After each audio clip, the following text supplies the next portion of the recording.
안녕하십니까. 차구영 목사입니다. 오늘은 하나님의 의도에서 본 구원 이야기 119번째 영혼 축복이라는 제목으로 말씀을 나누겠습니다. 구원은 내 영혼을 사랑한 증거를 하나님으로부터 받아내는 것입니다.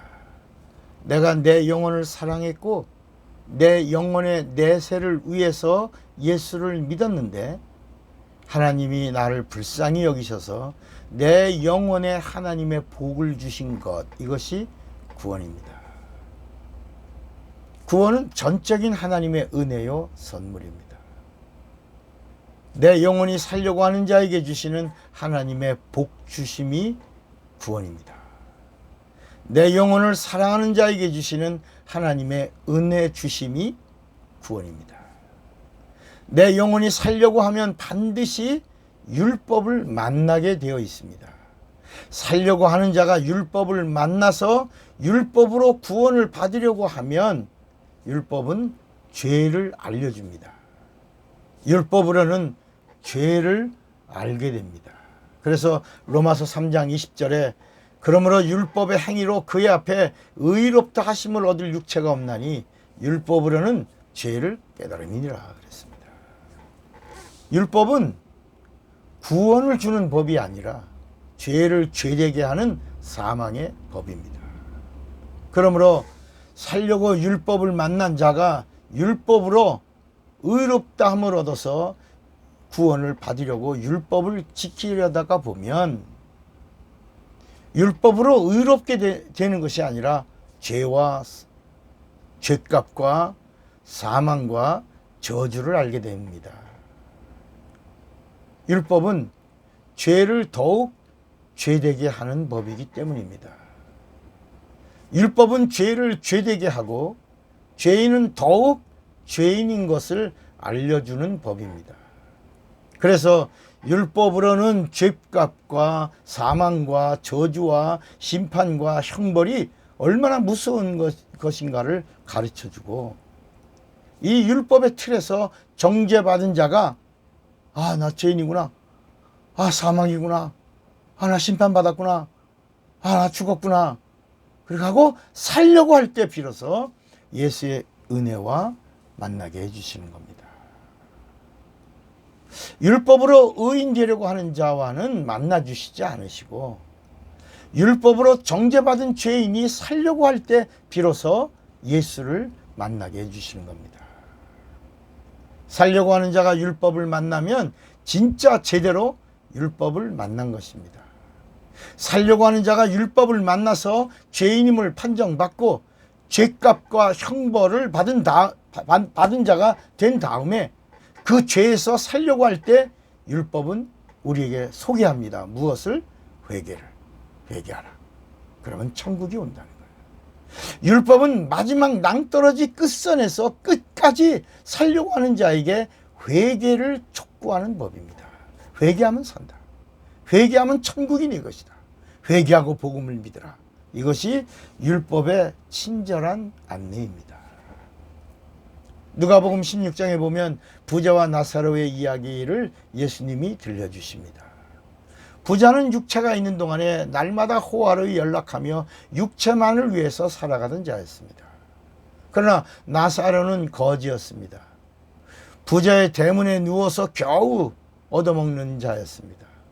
육체에는 피부병이 생겼고 개들이 와서 헌대를 핥고 개들과 밥그릇 싸움을 하던 자였습니다. 세상의 눈에 잣대로 볼 때는 부자와 거지 나사로의 신분은 비교가 될 만큼 차이가 있었습니다. 그런데 육체가 있는 동안에 사람들이 숨쉬고 있는 그 동안, 그때는 잘 몰랐는데 죽은 다음에는 신분에 영원한 변화가 생겼습니다. 부자는 무적행이의 고통 중에 울부짖으면서 물 한 방울의 자비를 구하는 철저한 아주 처절한 저주의 신세가 되었고, 거지 나사로는 죽어서 아브라함의 품이라고 하는 영적인 공간에서 천국을 기다리는 자가 되어 있었습니다. 여기서 우리가 알아야 할 것은 육체가 기회라는 사실입니다. 육체라는 기회를 내세라는 준비된 것을 바라보고 사용한다면 육체는 축복의 기회지만, 육체라는 기회를 내세를 바라보지 못하고 이 세상의 육체의 현실만 바라보고 그리고 살아간다면 육체는 저주 덩어리가 될 수 있다는 사실입니다. 부자와 나사로의 이야기는 바로 두 종류의 인생입니다. 육체가 있는 동안에 내세를 준비하지 않고 육체만을 위해 산 부자와 같은 부류와, 육체가 있는 동안에 세상에서는 힘들고 어렵고 고통스럽지만 자기 영혼의 내세를 준비한 나사로라고 하는 사람의 부류를 말합니다. 여기 또 한 가지가 있습니다. 주님은 한 가지를 더 말씀합니다. 거지 나사로가 죽어서 아브라함의 품에 안기고 부자는 불꽃 가운데서 고통받으며 거기서 비로소 철이 났습니다. 부자가 죽어서 철이 난 겁니다. 아, 정말 내세가 있구나. 아, 진짜 영원한 내 세계가 있구나. 그러나 육체가 떠난 다음에 후회한들 소용이 없었습니다. 후회도 육체가 있는 동안에 할 수 있는 것입니다. 회개도 육체가 있는 동안에 할 수 있는 것인데 이 부자는 기회를 놓쳐버린 자가 되고 말았습니다.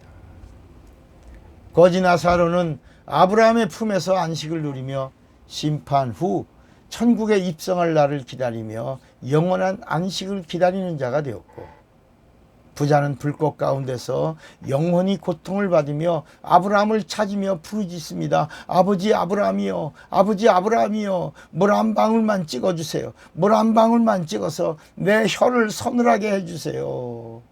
물 한 방울만.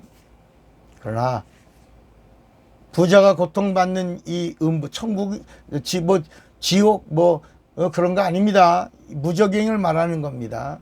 거기는 하나님의 자비가 끊어진 곳입니다. 물 한 방울의 자비도 없는 곳입니다. 물 한 방울의 자비와 은총이 없는 곳에 네가 있구나. 부자가 아무리 울고불고 소리쳐도 하나님의 자비가 단절된 곳은 이미 저주받은 곳입니다. 이 세상에서 육체가 있는 사람들 중에 하나님의 도움이 없는 자는 이미 저주를 받은 자입니다. 부자가 다시 정신을 차리고 아브라함에게 애원합니다. 나는 틀렸군요.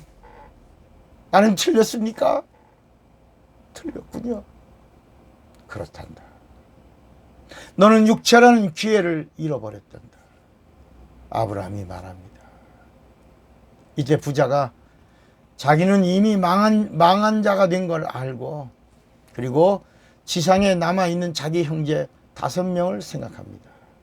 그리고 가만히 보니까 그 5명도 자기와 똑같은 곳으로 올 것이 뻔했습니다. 그래서 부자는 세상에 남아있는 형제들을 그래도 사랑했으니까 그 비장의 카드를 꺼내들고 아브라함에게 제안을 합니다. 나는 이미 틀렸습니다. 나는 이미 망한 자입니다. 이대로 영원히 망할 자가 된 거 당연하죠. 세상에서 하나님의 뜻을 거역했으니까요. 육체만을 위해 살았으니까요. 눈에 보이는 것으로만 살았으니까요. 그러나 내 형제 5명, 내 형제 5명은 이곳에 오면 절대로 안 되겠습니다. 아버지 아브라함이요, 나사로를 살려주세요. 그래서 나사로를 살려서 내 형제가 있는 곳으로 보내주세요. 그리고 다시 살아난 나사로가 형제들에게 전도하게 해주세요. 그러면 그들도 육체가 있는 동안에 내세를 준비하고 나와 같이 이곳에 오지 않을 겁니다. 제발 나사로를 살려서 내 형제 있는 곳에 보내주셔서 내세가 있다, 이렇게 엄청난 세계가 있다라고 하는 것을 알게 해주세요 라고 부자가 애원합니다. 아주 간절한. 그러나 아브라함은 이렇게 말합니다. 죽은 자가 살아났다고 내세를 준비하는 것 아니다. 죽은 자가 천국과 불못이 있다고 해서 예수를 믿는 것 아니다. 죽은 자가 살아났다고 해서 회개하는 것도 아니다. 그러면서 아브라함은 아주 의미 있는 메시지를 부자에게 말합니다. 회개는 율법을 통과하는 자가 하는 것이다. 이게 누가복음 16장 29절의 말씀입니다. 살려고 하는 자가 율법을 통과하고 율법으로 죄를 알게 되고 죄에서 정죄를 받고 죄에서 살려고 할 때 하는 것이 회개입니다. 인간은 회개하고 율법을 통과하고 예수 그리스도는 십자가에서 죽으시고 율법을 통과하셨습니다. 인간은 회개하고 율법을 지키고 예수는 죽으시고 율법을 지킨 겁니다. 인간이 율법을 회개하며 통과해야 하나님은 예수를 만나게 해주시는 겁니다. 예수를 믿고 구원을 받은 자가 되면 성령도 내 영혼에 성령을 간구하면 내주하시는 겁니다. 성령이 내 영혼에 내주하심이 바로 영원 축복의 증거입니다. 이 복을 받으시기를 주님의 이름으로 축원합니다. 사랑하고 축복합니다.